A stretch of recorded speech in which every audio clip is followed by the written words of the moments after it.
Ever wonder if those fancy water filters are actually worth it? I recently tested the LARQ Pure-Vis pitcher using a certified lab. Did it pass with flying colors, or was it a flop? I'm about to dive deep into the data, so stay tuned to find out. I quickly want to mention that this objective, real-life test was conducted in the Colorado mountains using treated well water. Remember that water quality varies across locations and different areas have different contaminants. So while this gives you a good idea of the LARQ's capabilities, it might not perfectly reflect its performance in your area. Before testing, we purchased a brand new NanoZero Advanced filter from LARQ and soaked it according to their priming procedure. We then went ahead and filtered 2.5 gallons of water before conducting the test. Our partner simplelab, an independent water testing company, provided us with test kits to analyze the water. And to ensure a representative sample, we filled a large bucket with our tap water and then swirled it around to homogenize any potential contaminants. Pre-filtration samples were collected directly from the bucket, and then the post-filtration samples were obtained from the LARQ pitcher after filtering the same water.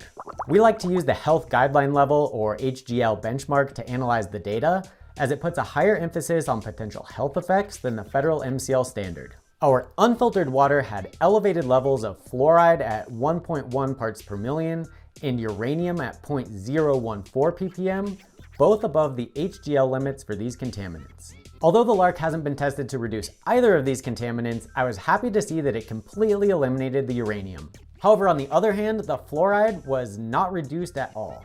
This is crucial because high fluoride levels can harm bones and cause potential neurological problems, while elevated levels of uranium put the kidneys at risk. The filter also completely eliminated a number of other metals and inorganics, including chlorine, phosphorus, barium, molybdenum, and strontium.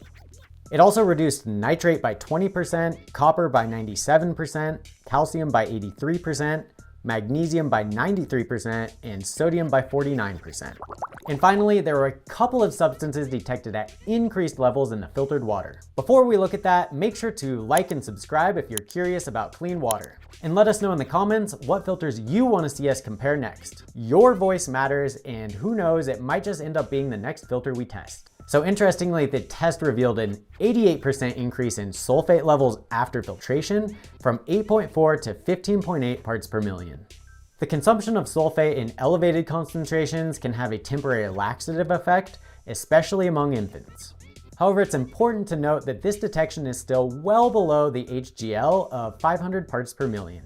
Potassium was also detected in the filtered water at 77 ppm, where it was absent in the pre-filtration test. And there was also a slight increase in chloride detection. The reduction of calcium and magnesium and the addition of potassium and chloride leads me to believe that there is a potassium-formed cation exchange resin used in the filter.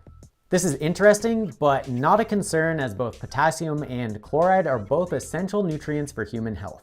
So did the LARQ Pure-Vis pitcher pass the test? While it completely removed harmful contaminants like uranium, strontium, and barium, it didn't tackle fluoride, which is a big concern for some viewers.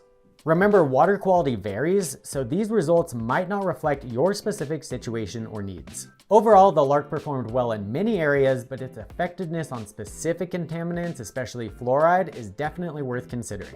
If you want to learn more about the LARQ's specific capabilities, check out the link in the description. And if you love watching water filters put to the test, stick around for our next video, which is coming up. Click or tap the screen to watch it now.